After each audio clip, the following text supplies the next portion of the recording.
Hey YouTube, what's up? Hello, you beautiful people, and the not so beautiful people. Hello to you too. Right, so this is an off the cuff video. I don't know if I'll keep it loaded for long or too long on my channel, but I just wanted to check in to do with my recent videos about geometry. I've switched direction on this channel. Even though I've always talked about geometry, it's my main focus at the moment.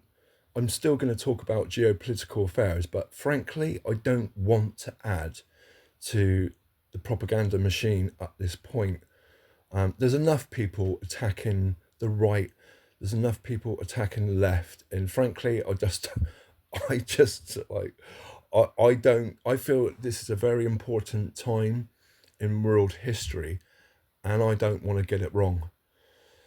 So I have strong political views, and I will carry on voicing them, but I'm just going to damp it down for a while until we get through this period. So anyway, there's that. So right, geometry. Geometry means measure of the earth. I'm just going to go through some pictures with you and try and explain a few things. I'm not an expert in this field, although I have some knowledge, but I'm discovering a lot. I'm on a discovery journey. I've been interested in geometry a long time. So anyway, let me talk about this picture. Square root ratios, what do they mean? So right, look at this picture. So if you take the side of a square as the measure of one unit, right? So square root 2 ratio, square root 2 proportion. So the relationship between the square and the measure of 1, if you draw a diagonal through that square and then swing that line down to the horizontal, and then that you can create a rectangle, that is the square root 2 rectangle, or square root 2 proportion rectangle. And henceforth, square root 3, if you then take that square root 2 rectangle, draw a diagonal, and then swing the diagonal down to the horizontal, that creates a square root 3 triangle, and so forth, right through the square roots ratios, right? So that might help, explain something to you. We're talking about irrational numbers. Square root ratios are irrational numbers, and their relationship to rational numbers, right? So let's move on. Here we have, I forgot, this is I forgot what it's called, right? But it's a spiral made out of the different square root ratios, right? So anyway, let me move on. Right, so here we have the Vesica Pisces. So the Vesica Pisces is two circles merged together, and they intersect at each other's centers, right? And that creates the Vesica Pisces shape. The fish, also known as the fish vessel, right? So the square root 3 ratio is very important to the rhombus. A rhombus is the four-sided figure that's created within the Vesica Pisces fish segment, and it's two. This in this picture we're looking at now, there's one equilateral triangle, but if you imagine two equilateral triangles back to back, and the length of that in relationship to its width expresses the square root free proportion. This is not the best diagram, must admit, to illustrate that. This diagram is illustrating the equilateral triangle. So, the first shape that's made in the progression and development of geometry is, well, the first polygon, the first regular straight-sided shape from the rhombus. There's two of them. So that are two equilateral triangles actually make a rhombus. So in like creation, folklore, cosmology, geometry, the triangle is the consequence of the union of two circles, right? So that's why, in mysticism it can represent the dual the two triangles of the rhombus, represent the dual aspect of creation. I don't want to get. I'm trying not to get too mystical. You can't help it though. The exploration of these proportions and the shapes it makes leads to the development of mathematics. It is the foundation of, measurement, proportions, weights and measures, right? And shapes, polygons. So what we're talking about is the foundational, the beginnings of the development of geometry that unfolds into plane geometry and which is two-dimensional, but then that has a relationship to the three-dimensional Euclidean Platonic solid geometry. So an interesting aspect is within the Physica Pisces, the fish shape is a lens.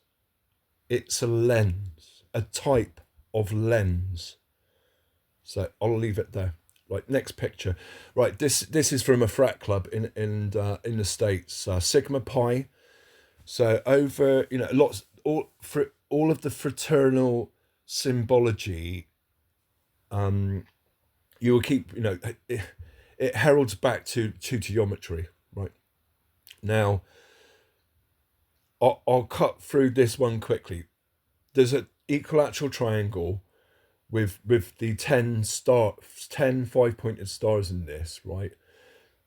That is an important, that triangle with the 10 dots or 10 points is the tetratus, right? So remember that word, the tetratus. The tetratus was the Greeks used the tetratus, right? In Jewish mysticism, it's called the tree of life. The symmetry within this, on either side of the triangle, you have the foliage, which represents the two pillars, right? So I'll cut through this one quickly because I don't want to get bogged down in fraternal symbology. But my main point is, whether it's Freemasonry or frat clubs, you will come across, symbology to do with the subject which we are discussing. Do you remember Play School? Here in the UK, we had a children's program called Play School, and there was a segment within the program where you used to go through the window, and so today we're going through the arched window, okay?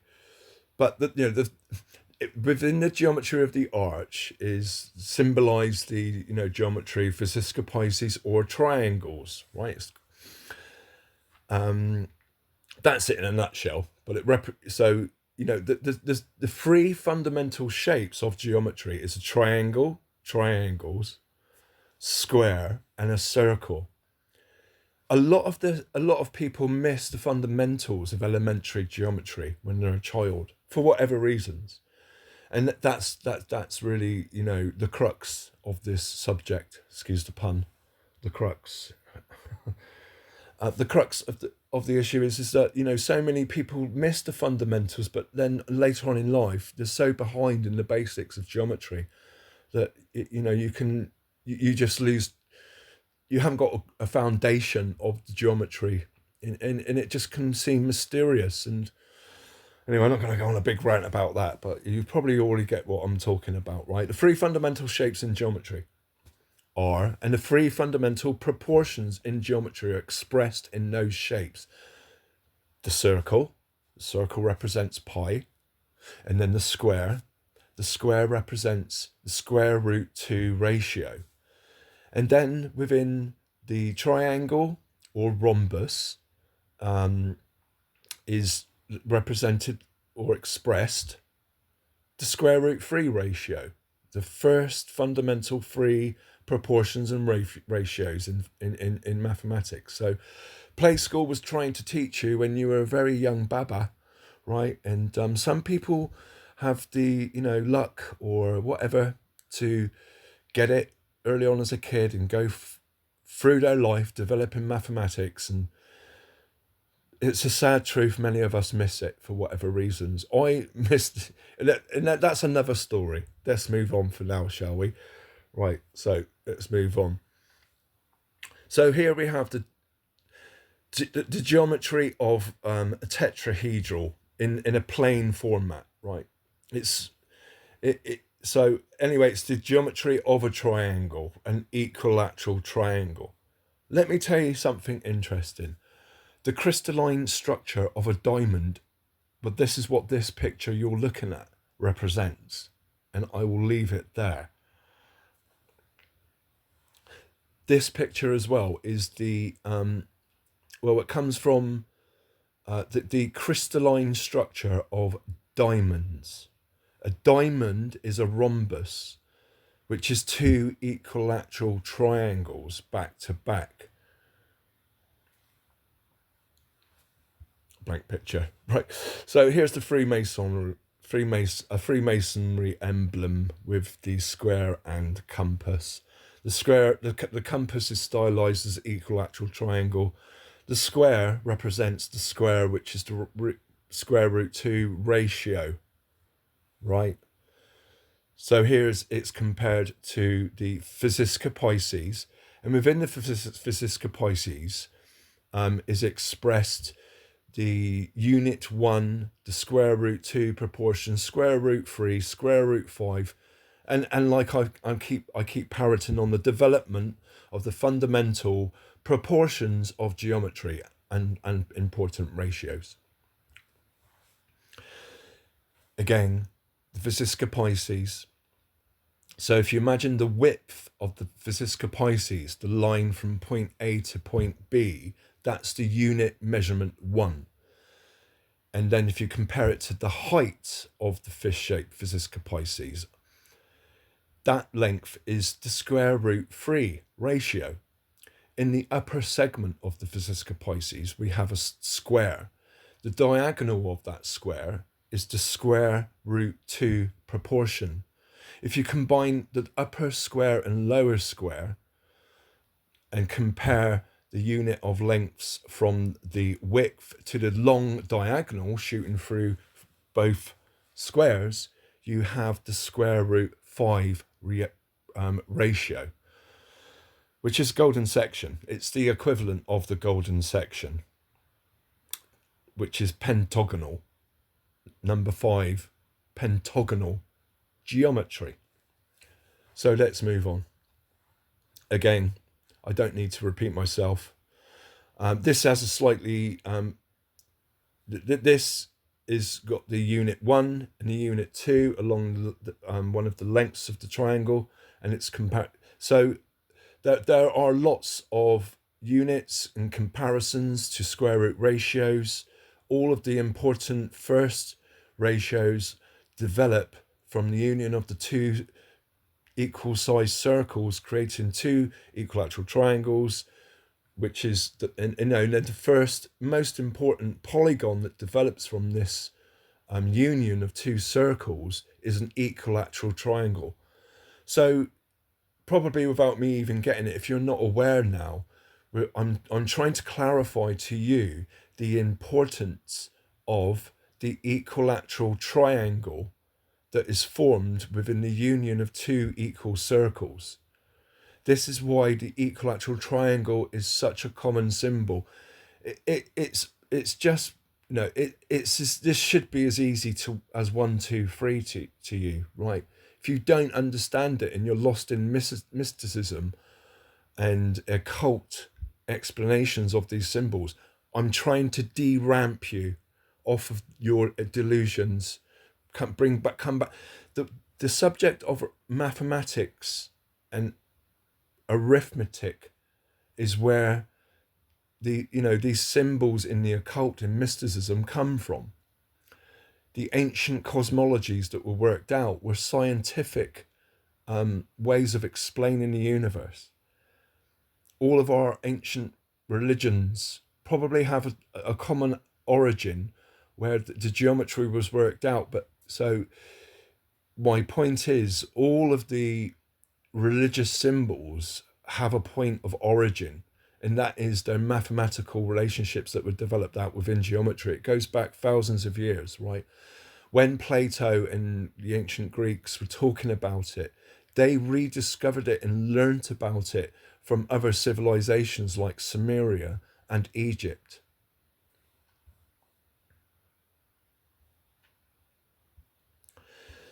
I think I've made my point. So here, I'm going to leave this video here. Here we have Freemasonic emblem. But my point is, we'll leave it here on the Freemasonic symbol of the compass and the square, right? So, you should never take anything really literally in this investigation. I'll make that point. But the compass here and the square are stylized to create that rhombus, which is two equilateral triangles back to back. That rhombus, another name for that rhombus, is a diamond. The two arches represent the two opposites in nature, heaven and earth. So the Vesica Pisces is the two pillars, right? Have a good day and have a powerful one. And I'll see you on the other side on the next video.